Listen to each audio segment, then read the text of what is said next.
Hello সবাই, কেমন আছেন? আজকে আমি 60 কালার বেইলি ডাবল টিপ মার্কারগুলো দিয়ে একটা ফুল সিনারি ক্রিয়েট করব। আমি আগের ভিডিওতে অ্যানিমি, কার্টুন, ফ্লাওয়ার, ছোট ছোট জিনিস কালার করে দেখিয়েছিলাম কালারগুলো কেমন হয় দেখতে। ছোট ছোট কিউট জিনিস আঁকার জন্য মার্কার কালারগুলো বেস্ট, বাট বড় কোনো দৃশ্য বা সিনারি আঁকতে এগুলো আইডিয়াল হবে কিনা তা চেক করতে আজকে এই পার্ট 2 করছি। কালারগুলোর দুই সাইডে দুই ধরনের টিপ দেওয়া থাকে আর এখানে মোট 60টা কালার আছে। আমি ড্রয়িং করার জন্য এই ছবিটা নিয়েছি। ছবিটা বেশ কালারফুল লাগছিল।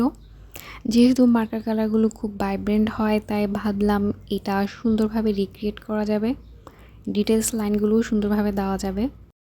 একটা হিমি গস প্যাড নিয়েছি। এটা লম্বায় 10 ইঞ্চি এবং সাইড থেকে 7 ইঞ্চি। 50টা সিঙ্গেল শিট আছে এখানে, মোট 100টা পেজ, আর প্রতিটা পেজ এখানে 160 জিএসএমের হয়ে থাকে। এই ড্রয়িং প্যাডটাও আমি দারাজ থেকে নিয়েছিলাম 300 টাকা দিয়ে।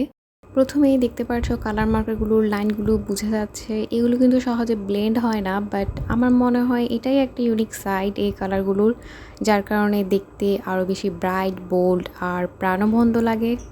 আমি দারাজের একটা পেজ থেকে 60 কালারের এই সেটটা কিনেছি। দাম পড়েছিল 1320 টাকা।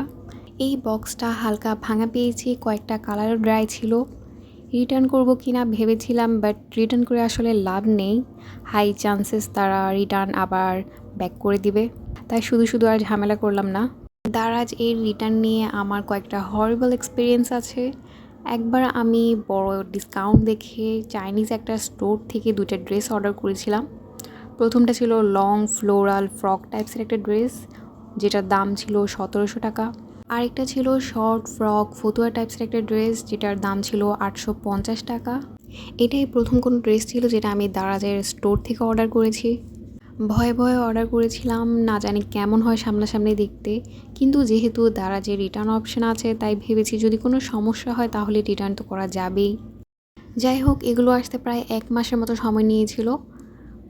1 মাস পর যখন পার্সেলটা হাতে পেলাম তখন একটা ড্রেস খুবই ভালো লেগেছিল, কিন্তু আরেকটা ড্রেস মোটেও ভালো লাগেনি। 850 টাকার যে শর্ট ফ্রক ফতুয়া টাইপসের ড্রেস ছিল সেটা অনেক বেশি ওভারসাইজ ছিল। আমি রিটার্নের জন্য রিকোয়েস্ট করা এই ছোট ফতুয়া টাইপসের ড্রেসটা একটা ছবি অ্যাড করে দিচ্ছি, তোমরা দেখবে। অনেক খোঁজাখুঁজি করে দারাজে আমার অর্ডার লিস্ট থেকে এই ছবিটা বের করেছি, তারপর একটা অ্যাসেস নিয়ে এখানে অ্যাড করছি। কালারটা ছবিতে খুব গাঢ় ছিল, কিন্তু সামনাসামনি হালকা আর ফ্যাকাশে লাগছিল।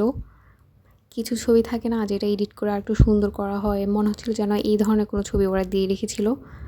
আর জামার গলা এত বড় ছিল যে এটা নর্মালি পরাই যাবে না। অনেস্টলি ড্রেসের এই অবস্থা দেখে আমার মনটা খুব খারাপ হয়ে গিয়েছে। এত দূর থেকে একটা পার্সেল এসেছে, এতদিন ধরে ওয়েট করছি, কিন্তু আমি আশা রেখেছিলাম বেশি এই ড্রেসটার জন্য, আর বড় ড্রেসটা নিয়ে আমি একটু সন্দেহ ছিল, বাট দেখা গেল পরে ছোটো ড্রেসটাই মন মতো হলো না। ভিডিওর শেষে আমি বড় ড্রেসটার ছবিও অ্যাড করে দিব, তোমরা দেখে নিও। তারপর আমি সেদিনই রিটার্নের জন্য মেথডটা ভালোভাবে বুঝে রিটার্ন রিকোয়েস্ট করেছিলাম। প্রায় 3-4 দিন পর একটা ডেলিভারি ম্যান এসে আমার প্রোডাক্টে কী সমস্যা, কেন রিটার্ন করছি এমন কিছু জিনিস ইনকোয়ারি করে ড্রেসটা নিয়ে যায়।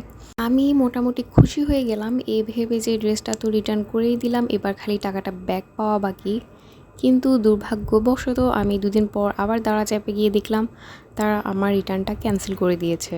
এটা দেখে আমি লিটারেলি শকড। ড্রেসটা এত এত সমস্যা, তার উপর ছিল 850 টাকা।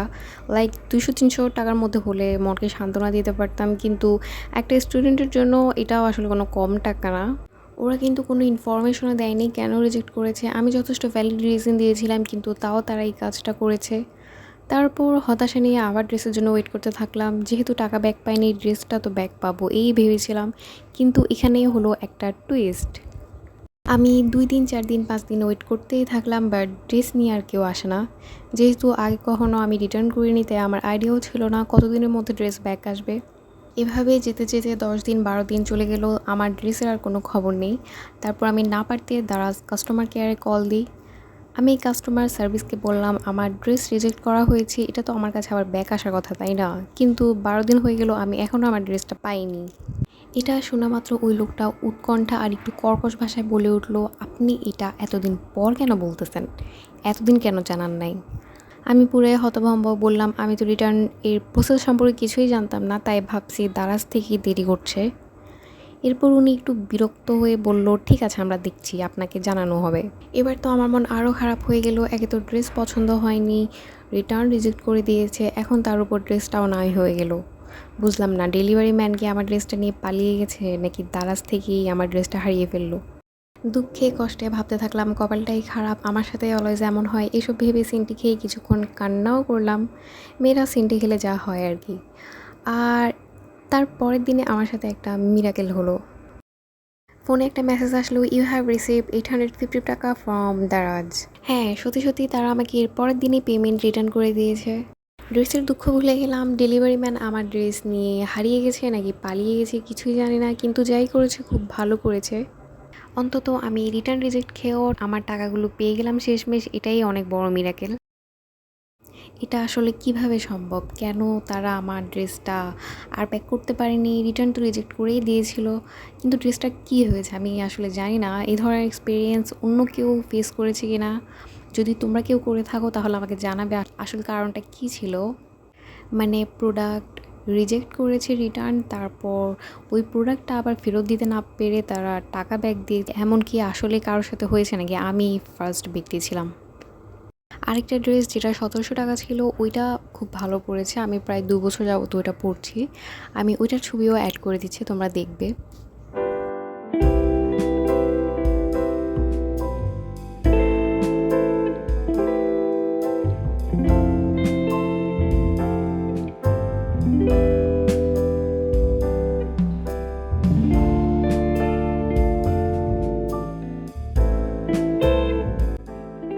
আমার ড্রয়িংটা অলমোস্ট কমপ্লিট। মোটামুটি যতটুকু পেরেছি রেফারেন্সের মতো একই লুক আনার চেষ্টা করেছি, কিন্তু যেহেতু পিকের সাথে সবগুলো কালারের মিল নেই তাই লুকটা কিছুটা ডিফারেন্ট হয়েছে।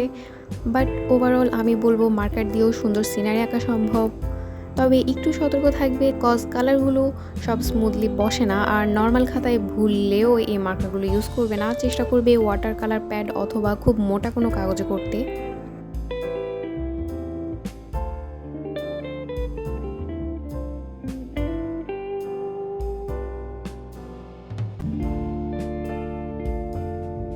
আগের ভিডিওতে আমি A to Z details review করেছিলাম, তোমরা আগের ভিডিওটা দেখে নিও, ওখান থেকে আরও ভালো আইডিয়া পাবে মার্কার নিয়ে। থ্যাংক ইউ আমার ভিডিওটা দেখার জন্য। ইনশাল্লাহ নেক্সট ভিডিওতে দেখা হবে, ততদিন পর্যন্ত ভালো থাকবে। আল্লাহ হাফিজ, আসসালামু আলাইকুম অ্যান্ড থ্যাংকস ফর ওয়াচিং।